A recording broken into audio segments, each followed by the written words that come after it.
G'day everyone, it's SDS SuperCoach providing SuperCoach content for you. I'm here to present a pre-season watch list that I've created. So we've got the Amy Series games coming up on Thursday, Friday and Saturday.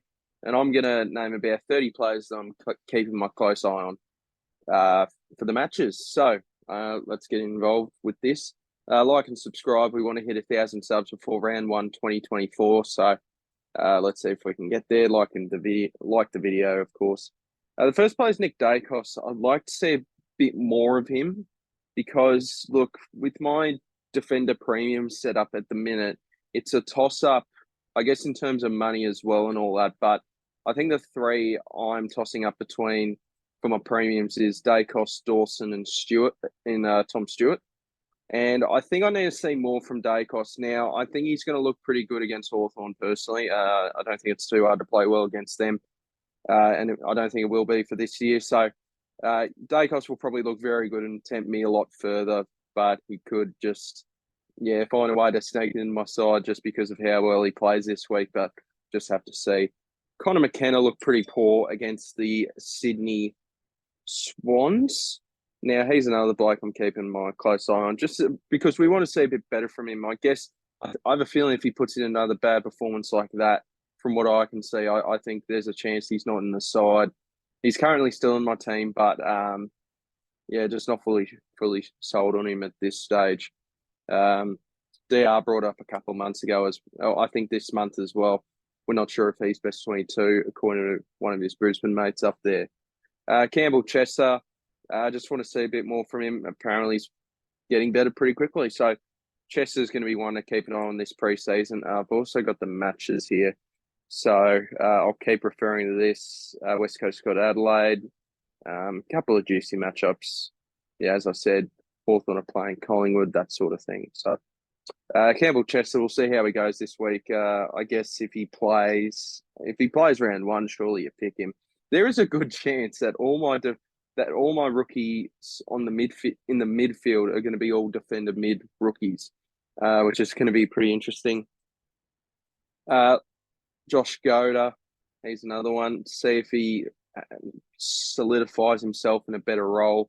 I mean, his role's still good, but in terms of maybe he can pip a couple of these players vying for that half-back wing spot, so he'll be interesting.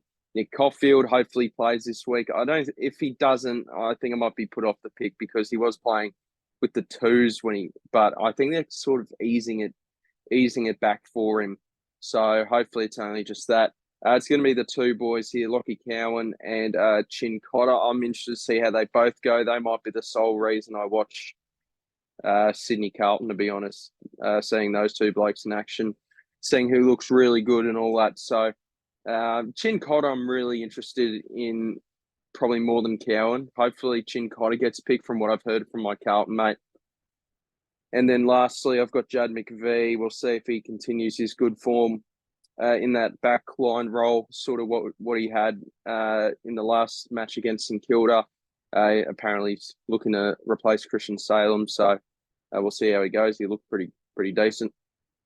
We'll go to the ruck. Mick Andrew, I just saw on Twitter that his stats were pretty poor in the VFL. So it looks like he could get an early run in.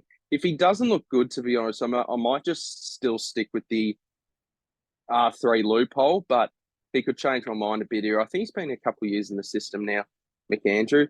Sean Darcy had a decent run for the Dockers in the ruck, and Jackson was sort of floating around. Darcy could make a late charge into my team, maybe ahead of Witts or Marshall if anything bad happens to them.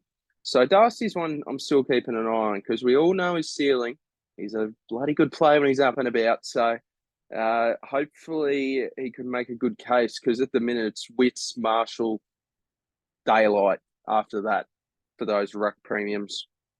And the last one, Bryn Teakle, he's been making a little bit of noise that he could be the main ruck for Port. Be very interesting. I doubt it. Like ahead of Lycett, I'm not too sure, but I'll keep my eye on him. In the forward line, you guys might notice I'm trying to make my videos a lot quicker. So hopefully you guys are enjoying that style. T. McLean apparently is playing deep forward, moving up into the pushing up though. So it almost sounds like a Dylan Moore sort of role. But I mean, at 178k, we know scoring his past scoring.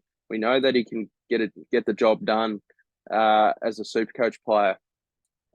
Who's the next one? Sorry, it's a little bit hard to read this. Oh, I've just dropped a massive fart. Hope you guys didn't hear that. Oh, gee. Yeah. Oh, still going. Never mind. We'll see if Philippou plays a better role this week in the Pracky game against Essendon at RSCA Oval, RSCA Park, to my knowledge. I've been down there a couple of times. It's a nice little facility for St Kilda. 166k. He could make a late charge into my team, but if he plays that role that he did in the Melbourne game, then that might discourage me a bit. I don't want him playing bloody deep forward as like a forward target. All right, Nat Fyfe, again, he's another one that could make a late charge if all things pan out, because I think Freo does have a decent run early at it, but I could be very wrong. I'd like to, I probably should have done my research, should have looked up the fixtures. I know, actually, you know what? No.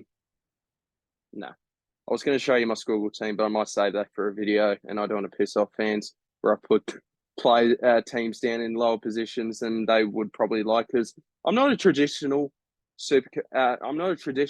like ladder predictor sort of bloke.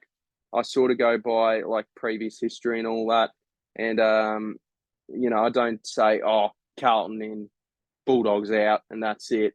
I do go a little bit bold in them, so I haven't cleared it, unfortunately. So I'll spoil it. But Nat Fyfe, I think I've got North early, and that screams to me 3 goals for Nat Fyfe at Optus Stadium in round 2. But they got St Kilda as well, who I think they could look to struggle this year. Who else they got early? Oh, I can't really think off the top of my head. I think they played Gold Coast round 5 in Magic Round. I'm going to Magic Round, so I'm pretty excited about that. Anyway, let's keep on topic with this video. But yeah, Fyfe could make a late charge into my team. Harry Sheezel, I'm not fully ruling him out. If I'm hearing things of like being on the wing, half back, maybe they're just experimenting, but he looks like a good player. This is the bloke I wanted Hawthorn to get in the draft, but unfortunately he played too well throughout the year and we couldn't get him. But he's a very exciting young player for North, and I think he's going to be a great player for the future. Oscar Allen, we'll see how he goes with the increased attention by the defenders. I'm not sure how much attention he will get further in a preseason game, but I'm interested to see how he goes. If he can kick a bag against, I think, Adelaide, against Adelaide, then that might be interesting. Sorry, it's bloody hard to read this. Ben Cunnington, he's currently in my team. I want to see what his role is. I mean, if he's going to play deep forward or half forward or whatever, I'm better off just picking Fyfe. But if he can get a run into that midfield, he's got a ripping scoring history. Actually, I might bring it up if I can. Let's have a look at his. No, we won't look at career stats. Sorry, I'm a bit of a dumbass with this sort of stuff. 2022, no point, but he averaged 108 in 2021, 102 in 2020, 102 in 2019. 96. So some really good averages the past few years.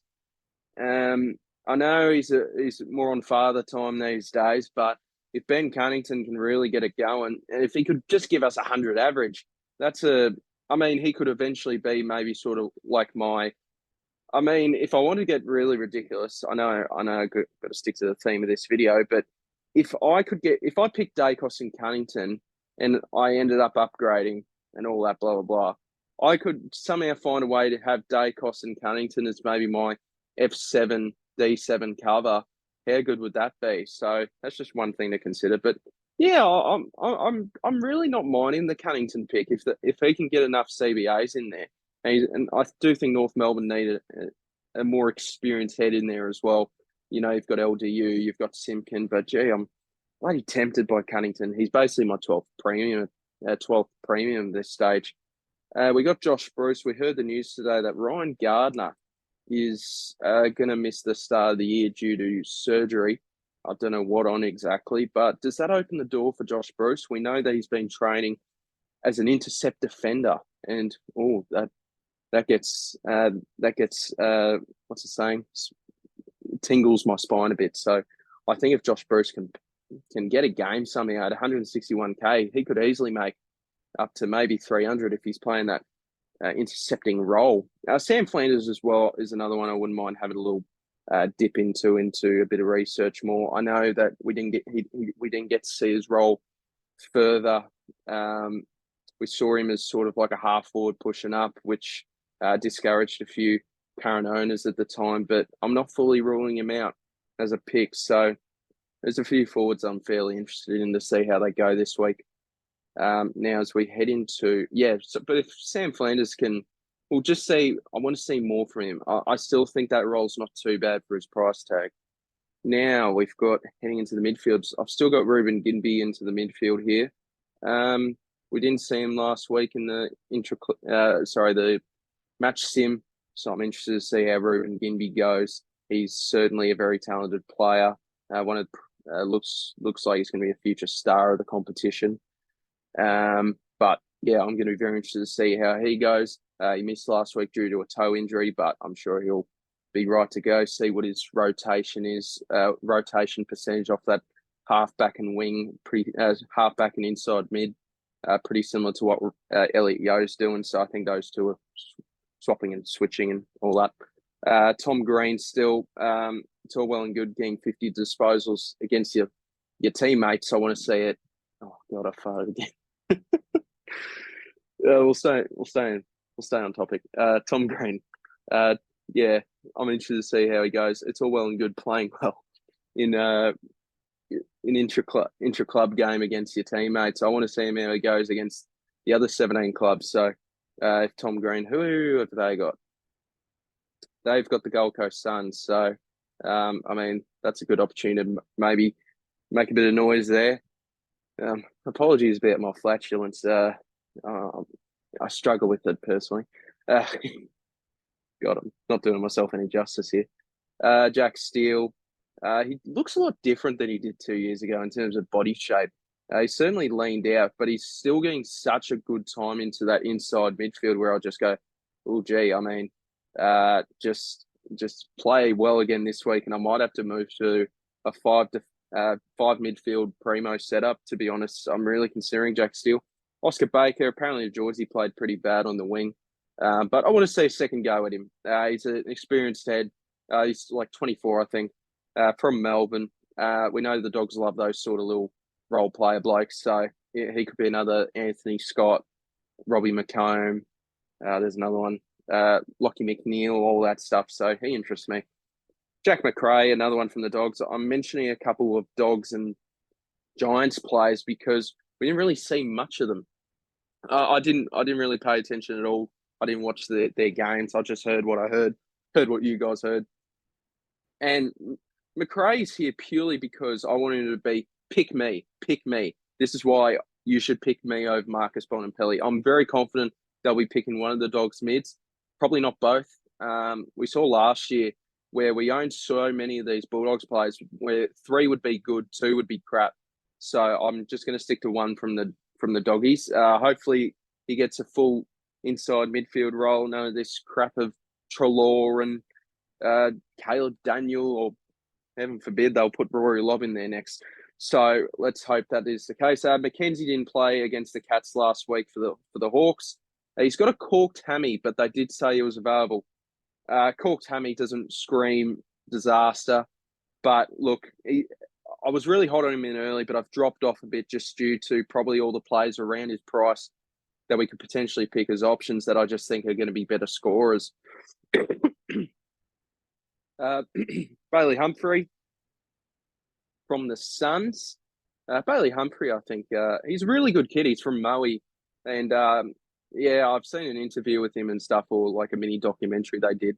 He's a really good kid, and I hope the absolute best for him. I think he's going to be a great player. I hope so. I'm just going to look to see what his role is. I'm worried that he's just going to be a forward pocket, half forward player, which wouldn't interest me at all. Oh, God. Oh, absolute mess at the minute. Did I only put... Oh, I've gone one short. Oh, I've only got 10, unless I've missed someone. No, I'll have to reassess that. But Dom Sheed, can you make a case for me that, I could be better than Hopper? Doubt it, but there you go, mate. Elijah Hewitt interests me. If he was 123K, surely he'd be an absolute lock onto the bench. But at 148K, that's a little bit of money to spend on the bench, unless you wanted to loophole him and Will Phillips. That'll be interesting to see. And then Errol Goulden, hearing a lot of noise about him playing a bit more inside midfield time, so I'm curious to see how that goes for him. He's a good player up and about, and I think he's an absolute future superstar of the competition. So he's going to be playing a bit more midfield time. There's a case he could be making that he could be top 10 forward this year. So, all right. And look, let's just add one more player. I added 29 players on the list. I clearly needed 30. Is there another bloke here? Come on. There's got to be someone that go, ooh, yeah, I wouldn't mind having a little teaser. I'm going to go Finn Callahan, actually. He's currently in my team, but I just want to see what his actual role is. Is he playing, I don't know, 40% CBAs? Is he that fourth or fifth man into that midfield rotation? So that's curious for me. So yeah, I hope you guys enjoyed the video. I don't know whether they'll upload this tonight. 9:22. Do you reckon, guys? I'm talking to myself. Do you reckon you guys will be watching it, or at 9:20 at night, or should I save this? Nah, we'll upload it tonight. We'll treat you guys to another video, second video of the day. I'm going to be uploading, so I'm going to have to think of a video tomorrow. That's going to be fun. Yeah, I hope you guys enjoy, and I'll see you in the next video. Like and subscribe, comment. I comment on all I reply to any comments, so except the bots, they're annoying. Have a good one, guys. Cheers.